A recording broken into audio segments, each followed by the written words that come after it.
દ્વારકાના ખંભાળિયામાં બાળકનું મૃત્યુ થઈ ગયું છે। 4 વર્ષના બાળકનું મોત નીપજ્યું છે। દ્વારકાના ખંભાળિયાથી આ મહત્વની સમાચાર સામે આવ્યા છે। દ્વારકામાં 4 વર્ષના બાળકનું મૃત્યુ થઈ ગયું છે। મોત બાદ સેમ્પલ મોકલવામાં આવ્યા હતા, ત્યારે સેમ્પલ આવતા ચાંદીપુરા વાયરસના કારણે મોત થયું હોવાની પુષ્ટિ કરવામાં આવે છે। તો ચાંદીપુરા વાયરસથી મોત થયાની પુષ્ટિ કરવામાં આવે છે। 4 વર્ષના બાળકનું ચાંદીપુરા વાયરસના કારણે મૃત્યુ થઈ ગયું છે।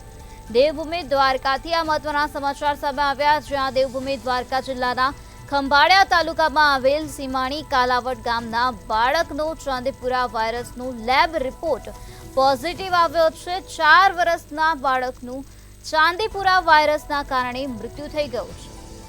બાળકનું મૃત્યુ થયું ત્યારબાદ સેમ્પલ મોકલવામાં આવ્યા હતા, અને સેમ્પલ આવતા ચાંદીપુરા વાયરસના કારણે મૃત્યુ નીપજ્યું હોય તેવી પુષ્ટિ કરવામાં આવે છે।